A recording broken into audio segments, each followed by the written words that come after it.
The Vorthan Dominion had conquered 112 worlds. They had subdued jungle planets, lava planets, frozen planets, and even that one moon covered entirely in carnivorous moss. But they had never conquered a Deathworld. To be fair, they didn't believe such things existed. Deathworlds, in their cultural imagination, were exaggerated myths, stories used to frighten hatchlings. Be good, or the Deathworlders will get you. Finish your nutritional paste, or we'll send you to a Deathworld. Nonsense, obviously. But Earth, well, Earth looked like a delightful blue marble, warm, inviting, a breathable atmosphere. Oceans teeming with life, green continents, tranquil clouds swirling overhead. It was adorable, practically waving at them.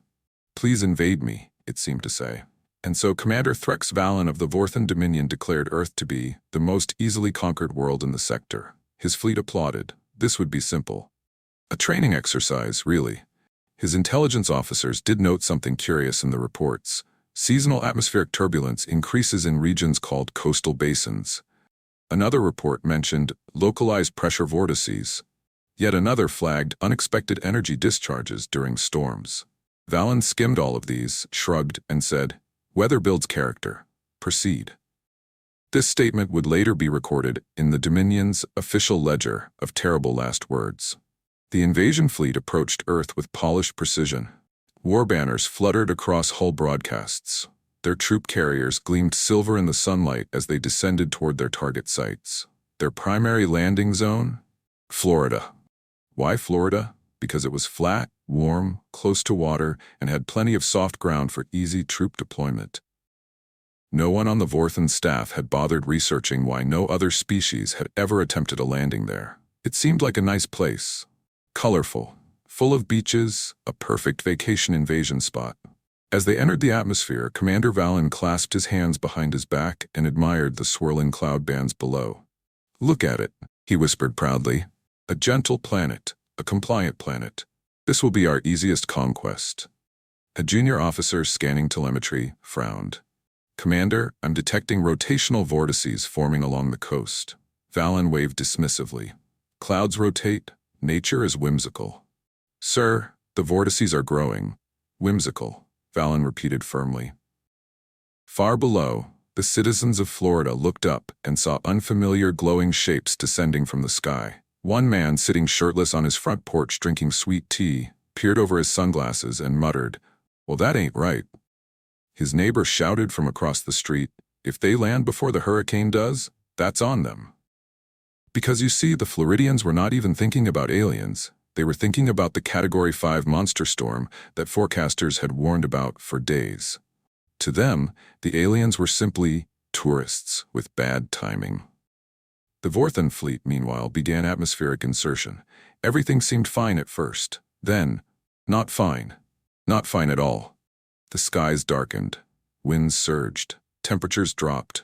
Raindrops hit like kinetic projectiles. Lightning forked across the clouds in violent, ultraviolet branches. The fleet stabilizers started screaming. "Commander!"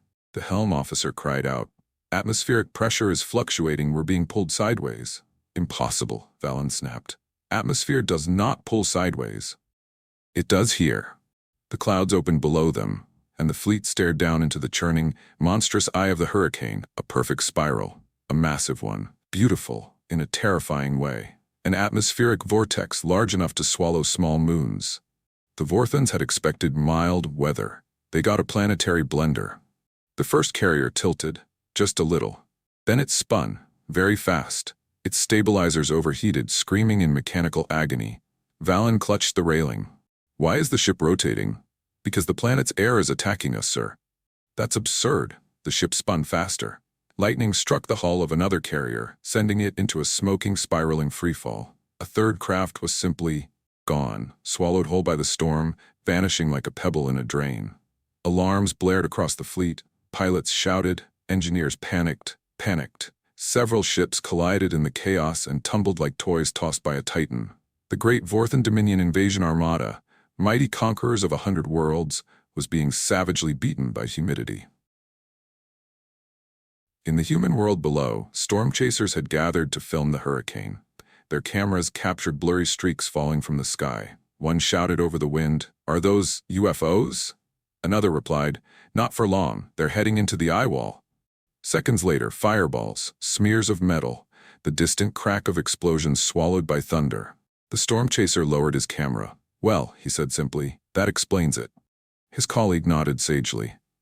"Tourists always think they can ride out a storm."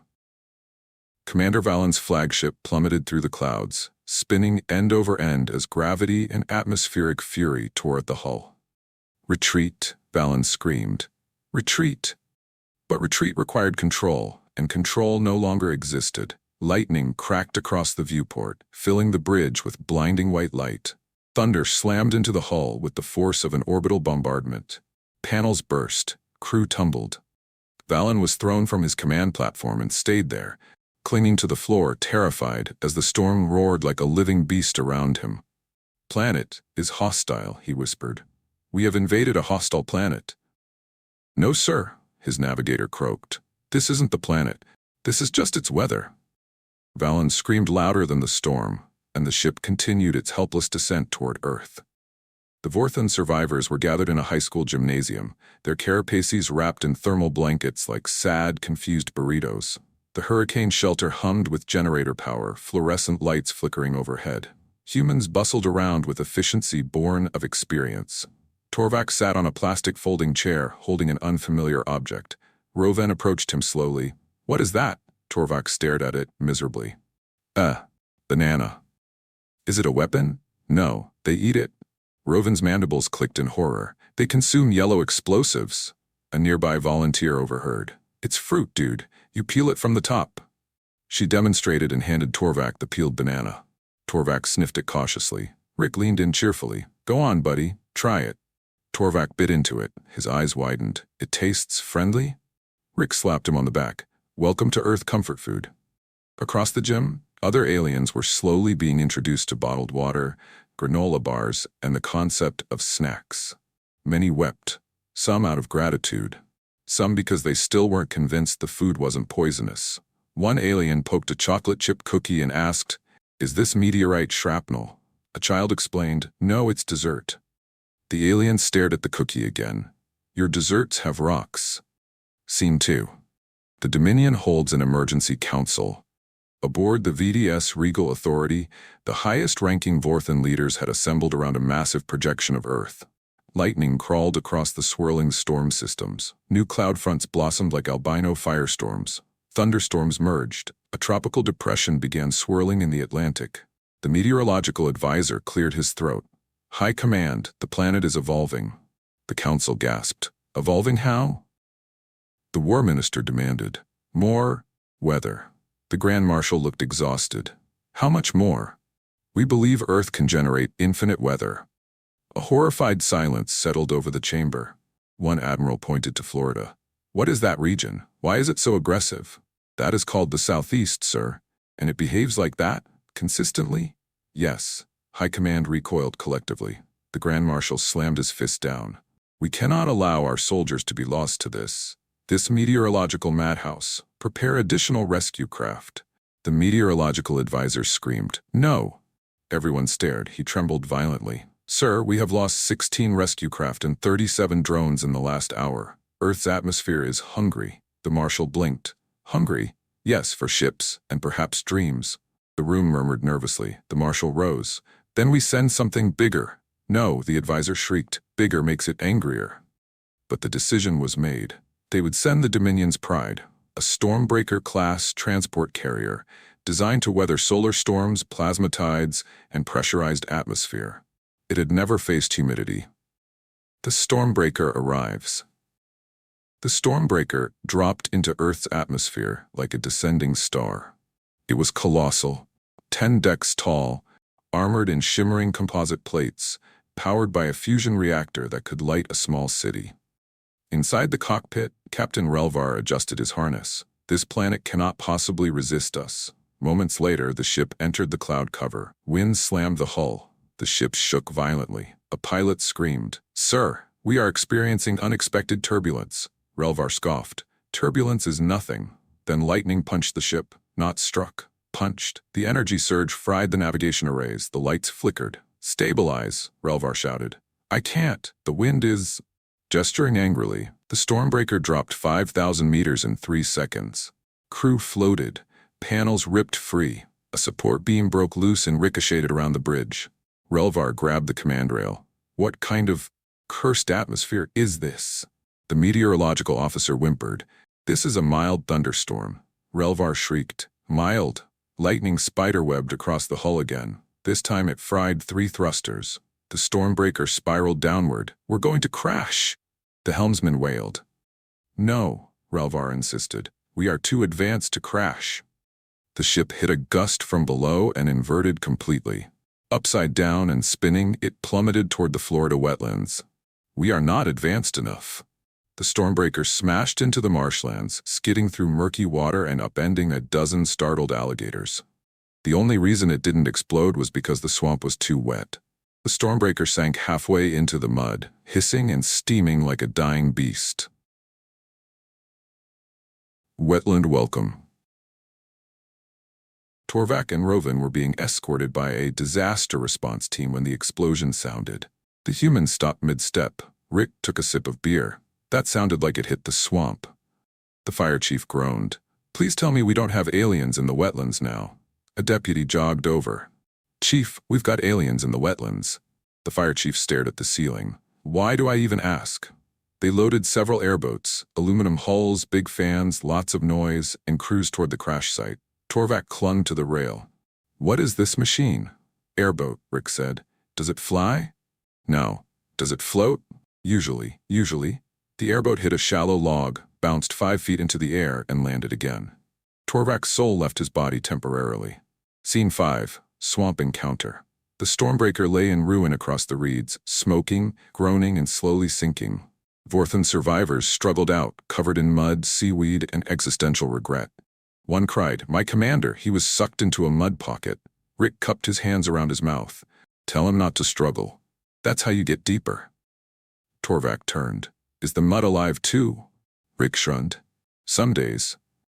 The fire chief spoke into his radio. We'll need extraction for a dozen more aliens, and maybe animal control. Something big is moving in the reeds. A gator surfaced next to the wreck, snout wide and curious. Vorthan screamed in unison. One blasted his plasma rifle. The gator, unharmed, blinked once and calmly sank back underwater. Torvak whispered, "The wildlife is bulletproof." Rick shook his head. Nah, that one's just mean. Reen 6 Dominion debriefing. High Command watched the swamp cam footage from orbit. The Stormbreaker lay broken. Aliens crawled out in disgrace. Humans offered towels. An alligator attempted to steal a plasma battery. A raccoon joined it in solidarity. The Grand Marshal rubbed his temples. Someone explained to me why the local fauna is stealing our energy weapons. The ecological advisor replied, it appears Earth organisms are opportunistic. What does that mean? They will steal anything not nailed down, sir. The Marshal exhaled shakily. How do humans survive this? Through stubbornness, sir. And the wildlife? They survive because the humans leave them alone. The Marshal stared. This world is unlivable. A junior officer corrected him. Sir, billions of humans live here. He shuddered. Monsters. Scene 7. A cultural exchange. Back at the high school shelter, humans set up an impromptu resource table. They showed the Vorthans basic human survival tools, flashlights, duct tape, zip ties, bottled water, peanut butter bug spray. Torvak picked up the can of bug spray. What is this? A defensive weapon, said a volunteer. Torvak blinked. For combat? No, for mosquitoes. Torvak went pale. These creatures require anti-air weaponry? The volunteer nodded gravely. Oh yes, they're basically tiny flying vampires. Rovin nearly fainted.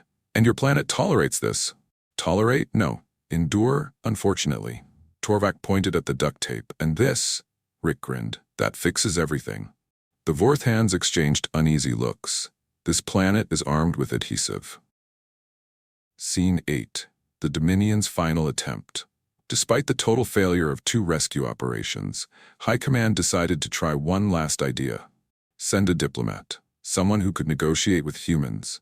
Someone who could request the safe return of the surviving soldiers. Someone expendable. The chosen envoy, Ambassador Vrex, arrived in a small shuttle designed to withstand atmospheric stress. It did not. The shuttle hit a crosswind 30 seconds after entry and spiraled like a drunken frisbee. It crash-landed in a Costco parking lot. Humans inside, prepped for hurricane hoarding, barely looked up. A woman pushing a cart full of bottled water yelled, "No parking there." Vrex stumbled out, dazed and bleeding. He approached the crowd. "I come seeking peace." A man holding a giant box of bulk muffins replied, "You picked a bad day, dude." Scene 9. The Negotiation. Emergency responders gathered around Vrex. The ambassador addressed the fire chief. "We surrender." The chief blinked. "We weren't fighting you. We surrender to the planet." The chief nodded sympathetically. "Yeah, that's fair." Vrex continued. "We request safe extraction and an eventual return of our soldiers." Rick stepped forward. "Sure, man, but you're gonna have to wait. Roads are flooded." Vrex trembled. "The planet controls the roads too?" "Technically the county does, but the storm helped." The ambassador fainted on the spot. The Dominion retreats. The footage of Vrex fainting was the final straw. High Command convened a final emergency session. The Grand Marshal declared, "We hereby classify Earth as non-negotiable Deathworld Class 7. No further invasion attempts are authorized." One admiral asked gently, "What of our troops?" The Marshal sighed, "We will retrieve them when the weather sleeps." The meteorological advisor whispered, "It never sleeps, sir." The Marshal staggered backward. "Then we pray for them." A junior officer raised his hand. "Sir, we have received a message from the planetary surface." "What message?" "3 human words, sir." He cleared his throat. "Welcome to Florida." The entire council collapsed into panic. By sunrise, the hurricane had fully passed. The sky was bruised but brightening, sunlight glimmering across puddles deep enough to qualify as freshwater ecosystems. Inside the shelter gymnasium, the Vorthan survivors gathered like a nest of soggy beetles. Torvak sat curled in a blanket, staring at his reflection in a vending machine door. "I look defeated," he whispered. Rick walked by holding a styrofoam cup of coffee. "That's just called being in Florida." Torvak perked up slightly. "How long does it take to adjust to this region?" Rick considered.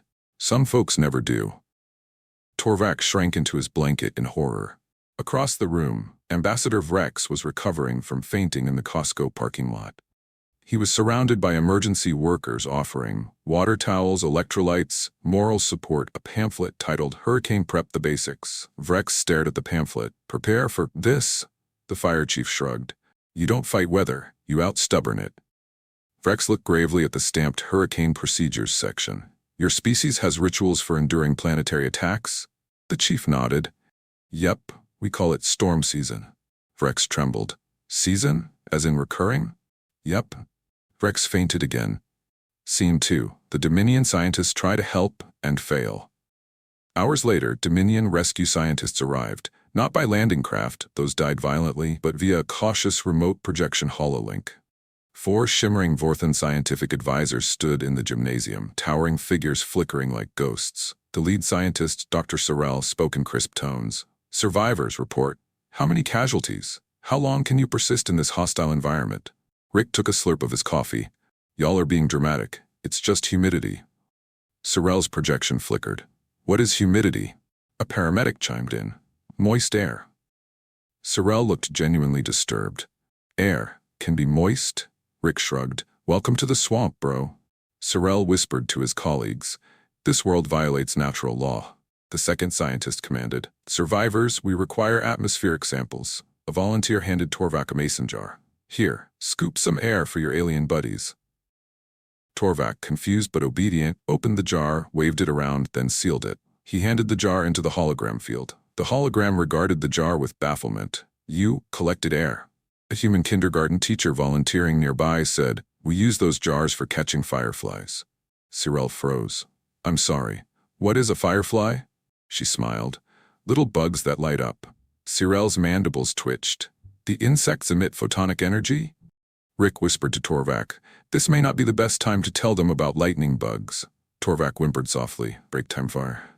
Vrex regained consciousness again and demanded that the Dominion scientists analyze Earth's weather to determine a safe extraction window. Cyril projected a storm model. "This region is experiencing post-cyclonic atmospheric instability. Translation, the weather is regenerating." Torvak asked, "Is that normal?" Cyril replied, "For Earth, possibly. For every other planet in the galaxy, no." They zoomed out the projection. The map showed rising humidity, heat spikes, new thunderheads forming offshore currents, swirling unpredictably, something labeled simply. "What is that last symbol?" Rovin asked. Sorel looked grim. "We do not know. It is unclassifiable, a phenomenon we have never observed." Rick leaned over, squinting. "Oh, that's just radar picking up early afternoon thunderstorms. They happen every day." Sorel twitched violently. Every day?" Rick nodded. "Yep, around 3 p.m., like clockwork." Sorel nearly shut the projection off out of fear. Scene 4. Outside the shelter. The sun attacks. By mid-morning, the sun emerged. It was bright, it was hot, and it was humid. Torvak stepped outside and hissed, "What is this oppressive heat?" Rick followed, sunglasses on. "Welcome to summer." "It burns." "That's called sunshine, buddy." Torvak checked his temperature scanners. "My exoskeleton is overheating." Rick sipped his drink. "Hydrate or dihydrate?" Torvak clutched his chest. "Did you just threaten me with dehydration poetry?" Rovin stumbled out next, immediately drenched in sweat. Vrex's hologram flickered, observing. "These moisture levels are obscene." Rick nodded. "Yup. In August, it gets worse." "Worse? Worse than this?" Rick grinned. "You ever been inside a sauna? It's like that, but outside." Sorel whispered through the holo channel. "This planet is actively attempting to liquefy you." The Vorthans were adapting to the heat poorly when something rustled in a nearby bush.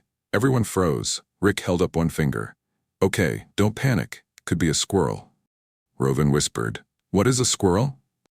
Rick answered. "Tiny. Fast. Chaotic. You do not want to make it angry." The bush shook again. A squirrel emerged, tail high, eyes gleaming like it had consumed twice its weight in caffeine. Torvak screamed. "The creature is small but confident." The squirrel chattered angrily. Rovin stepped back. "It is issuing a challenge." The squirrel charged them. The Vorthans scattered. Rick watched, amused. "Yeah, don't feed those guys. They get bold." The squirrel latched onto a Vorthan boot and refused to let go. The aliens sprinted in circles. Rovin shrieked. "The wildlife is armed with determination." Rick laughed so hard he choked. Scene 6. The Dominion builds a weather shield.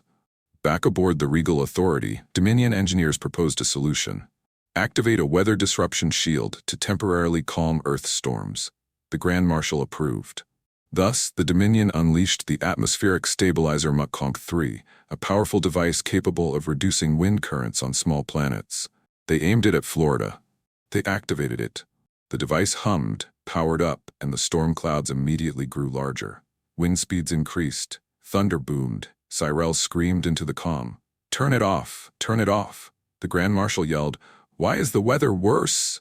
The meteorological advisor winced. "It appears Earth retaliates." "Retaliates?" Cyrell analyzed the readings. "Sir, the planet is absorbing the stabilizer's energy. It is becoming more chaotic." The advisor whispered, "This world is not a meteorological system. It is a meteorological organism." The Marshal fainted. Meanwhile, back on Earth, Ambassador Vrex decided to negotiate with the human authorities. He approached Rick because Rick seemed to be the one humans trusted for reasons. "Human representative," Vrex began. Rick blinked. "Me? Representative of Florida? You appear socially dominant." Rick puffed his chest proudly. "Yeah, that's fair." Vrex bowed formally. "We seek peaceful retrieval of our soldiers." Rick nodded. "Yeah, we can do that, but roads are closed cause of flooding." Torvak asked nervously. "How long until recovery vehicles can travel again?" Rick shrugged. "Couple days. Maybe faster if enough folks bring towels." Torvak trembled. "Your species fixes floods with towels?" Rick nodded confidently. "We got a system." Vrex nearly wept at the absurdity. Braked him 1 point in. By late afternoon, humans had fully embraced the aliens as disaster victims. They brought dry clothes, sandwiches, phone chargers, more bananas, board games, coffee. Aliens refused. Too scary. Torvak watched a volunteer comforting a crying Vorthan soldier. "They soothe our warriors," he whispered. Rovin nodded, marveling. "They do not fear us, not even our claws or armor." "Why?" "Because," Rovin whispered, "this is a world where squirrels challenge armored soldiers, and storms eat spaceships. We are not frightening here." Torvak froze. "We are the harmless ones." Rick tossed Torvak a bag of pretzels. "Snack break, dude." Torvak's existential crisis intensified.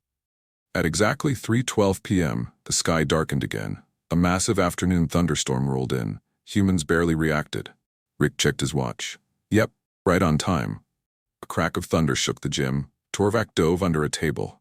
A bolt of lightning hit the flagpole outside. Rovin screamed, "The sky is striking metal targets to assert dominance." A nearby teacher said casually, happens every day." The aliens wailed in fear. Torvak asked Rick, How do you endure this environment?" Rick shrugged, "AC, sunscreen, and the Lord's own stubbornness." Torvak cried softly. Scene 10. The Dominion admits Earth cannot be fixed. Back in orbit, Dominion scientists performed a full atmospheric analysis. They discovered unstable air columns, unpredictable convection patterns, random lightning, spontaneous vortex formation, heat spikes, humidity fluctuations, something labeled absolute chaos, and a category called Floridian microclimates. The Grand Marshal asked, "What is a microclimate?" Sorel answered, "It is when a small area ignores the rest of the atmosphere and behaves however it wants." The Marshal blinked. "So, weather within weather. Correct. Why would a planet do that?" Sorel replied, "We suspect vengeance." Scene 11. An unexpected outcome. The next morning, something unexpected happened.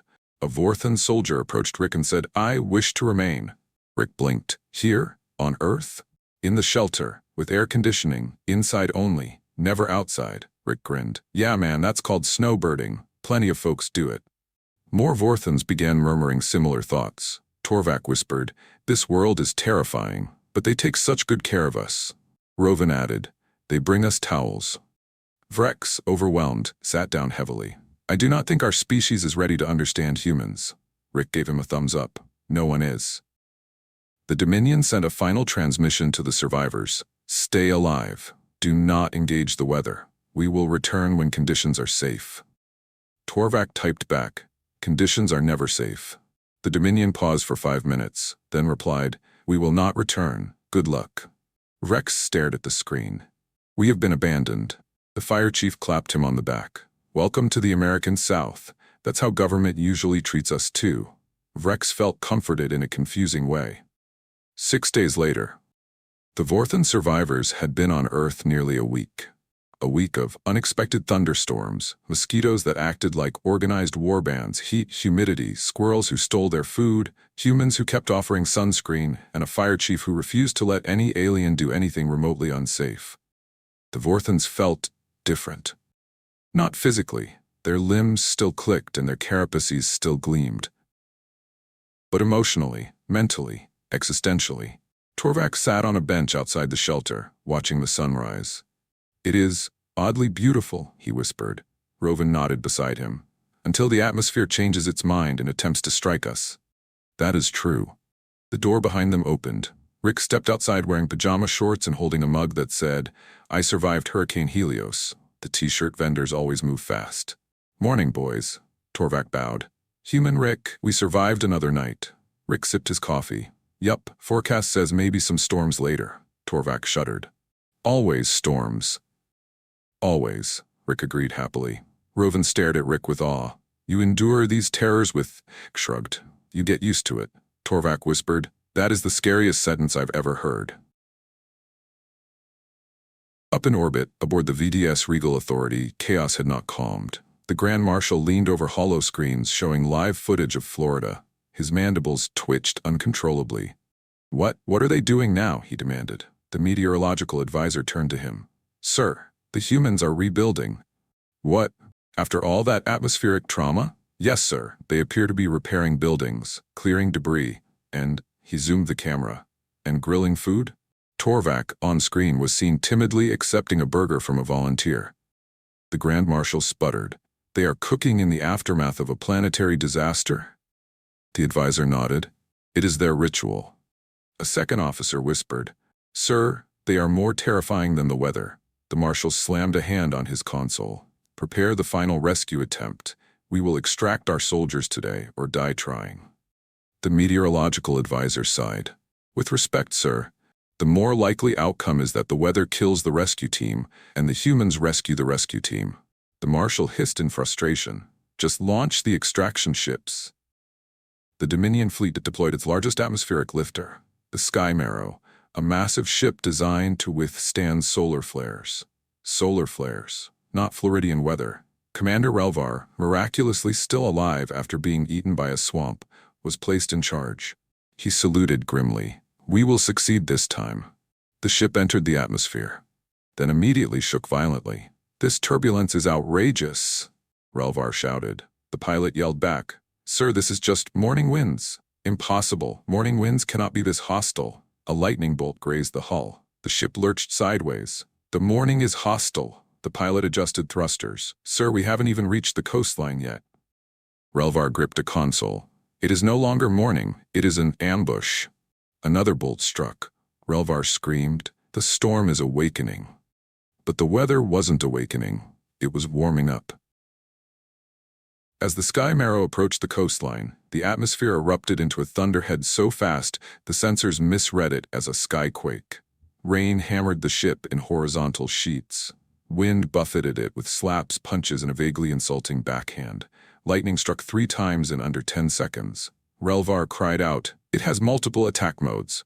The meteorological advisor aboard whispered, "Commander, the storm is forming rapidly because of human artillery?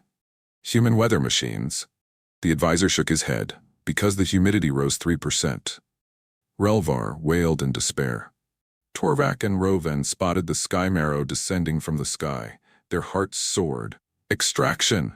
Torvak shouted. "They're coming!" Rick looked up, then squinted. "Oh boy!" Torvak trembled. "What?" Rick pointed. "Wind shear's about to smack that thing." "What is wind shear?" Rovan answered sadly. "The horizontal force that makes us scream." The Sky Marrow dipped violently as the wind shoved it sideways like a rude giant. Humans in the shelter began gathering outside with lawn chairs. This was entertainment. One man shouted, "Bet you $5 they veer left." Another replied, "Nah, $10 as lightning hits 'em first." Torvak stared in horror. "They gamble on atmospheric violence?" Rick shrugged. "Adds excitement." Another Vorthan whispered, "These humans frighten me more each day." Scene 6. The Sky Marrow makes landfall, badly. The ship struggled lower. It dipped, it swayed, it spun. Then the nose dipped sharply toward the sand. Relvar screamed, "Brace for impact." The Sky Marrow slammed nose first into the beach, carving a trench that displaced half a ton of sand and 3 unlucky beach umbrellas. The engines sputtered. The rear thrusters coughed. A seagull landed on the broken hull and squawked loudly. Relvar staggered out of the wreckage, soaked in seawater and despair. "I hate this planet." Rick patted his shoulder. "Hey, at least you made it further than the last ship." Torvak ran up. "Commander, you survived." Relvar stared at him with hollow eyes. "I envy the ones who did not." The Dominion science team projected in again through hologram. Cyril spoke rapidly. "The weather is destabilizing faster than predicted. Human activity appears correlated." Rick blinked. "Because we're outside?" Vrex chimed in. "They believe your presence agitated the atmosphere." Rick laughed. "No man, it's just afternoon thunderstorms." Cyril zoomed out the map. "This region develops storms every afternoon?" Torvak nodded gravely. "Yes, it is the rhythm of doom." Cyril's image flickered as he shrieked, "No, no, no, no, no," and his hologram vanished from sheer terror. Scene 8. The wildlife strikes again. Just as the extraction team tried to regroup, a raccoon approached them. It held a stick electrified with leftover static from the ship's crash. Rick muttered, "Oh great, that's probably the local menace." Torvak panicked. "What is that creature?" Rick sighed. "That's a trash panda." Rovan blinked. "It raids garbage with intent." The raccoon hissed. The Vorthans screamed and fled in all directions. Rick face-palmed. "You guys gotta stop panicking every time you see a critter." Torvak pointed at the raccoon. "It is fearless." "Oh yeah," Rick said proudly. "They run this place." That night, the Dominion sent their message. All survivors must reach extraction point Alpha. Final attempt, dawn. We cannot remain in orbit any longer. The Vorthans gathered. Torvak whispered, "We must go." Rick frowned. "You sure? Weather should be clear around sunrise, mostly." Rovan shuddered. "Mostly terrifies us." Rick grinned. "It'll be fine. What's the worst that could happen?" Every alien stared at him. Torvak whispered, "Everything." But they followed him anyway. Before sunrise, the humans escorted the Vorthans to the extraction zone, a wide open marsh free of overhead power lines, trees, or wildlife ambush points. The colony ship descended carefully, gently, Quietly, the weather was calm. For once, the Vorthans trembled in relief. "We may live." Rick crossed his arms proudly. "Told you it'd be fine." The ramp lowered. The survivors approached it, and then the ground shook. A deep rumble echoed across the marsh. Torvak froze. "What is that?" Rick listened. "Oh, that's just the ground collapsed. A sinkhole opened beneath the extraction site." The Vorthans fell screaming into a muddy pit. Rick sighed deeply. "Sinkhole." The Dominion captain on the ship wailed. "The planet is eating you." Rick yelled up. "Calm down. Happens every few months." The captain fainted. Firefighters rushed in. Ropes were thrown. Harnesses lowered. Humans climbed into the sinkhole with practiced ease. Torvak watched one rescuer descend upside down like a spider. "You risk your lives for us." The rescuer grinned. "Buddy, saving people from stupid accidents is our whole job." Torvak's voice cracked. "We are the accident, aren't we?" The rescuer nodded. "Yep, big one." Within 20 minutes, all Vorthans were safely pulled up. The Dominion officers were shaking. One whispered, "The humans are immune to terrain collapse." Another said, "They are immune to fear." Relvar muttered, "They are immune to reason." Rick shrugged. "Welcome to Florida, man." The survivors boarded the extraction ship. Torvak paused halfway up the ramp. "Rick, your world is terrifying. Your storms are violent. Your wildlife is small but bold. Your humidity is oppressive. Your terrain collapses unexpectedly. Your sky attacks without warning." Rick smiled warmly. "Yeah, but we stick together. That's what makes it home." Torvak hesitated. "We will not forget you." Rick clapped his shoulder. "Come back anytime." Torvak shuddered. "No." Rovan agreed. "Absolutely not." Vrex bowed to the humans. "You saved us. We owe you our lives. If your species ever visits our world, we shall greet you with honor." Rick smiled. "And sunscreen?" Torvak nodded solemnly. "Yes, much sunscreen." The ramp closed. The ship lifted into the sky. Humans waved from below. The Vorthans waved back, shaking. Back aboard the flagship, the survivors delivered their report. They described hurricanes, daily thunderstorms, humidity, heat, mosquitoes, sinkholes, squirrels, raccoons. The terrifying resilience of humans. The Dominion's council sat frozen in stunned horror. Torvak finished his testimony. "Earth is not a world, it is a trial. And the humans are its champions." The Grand Marshal's first question, "How do they survive it?" Torvak answered, "They do not merely survive it, they thrive in it." The Marshal whispered, "My gods." Sorel added, "We recommend Earth be classified as unconquerable, unvisitable, unwise." The Marshal agreed. "Then let it be so." Years passed. Earth and the Vorthan Dominion made peaceful contact. Ambassadors exchanged gifts, treaties were signed, cultural exchanges were proposed, but Vorthan ambassadors refused to visit Earth, and humans refused to visit the Vorthan caverns. "Too quiet," said Rick. Still, the Vorthans built a monument in honor of the humans who saved their soldiers. It read, "To the humans of Florida who survive the unsurvivable, who smile at the storm, who laugh in the lightning, you taught us courage." And beneath it, in smaller lettering, "We will never visit again." Thanks for listening to the end. If you like the story, please like and subscribe. See you in the next one.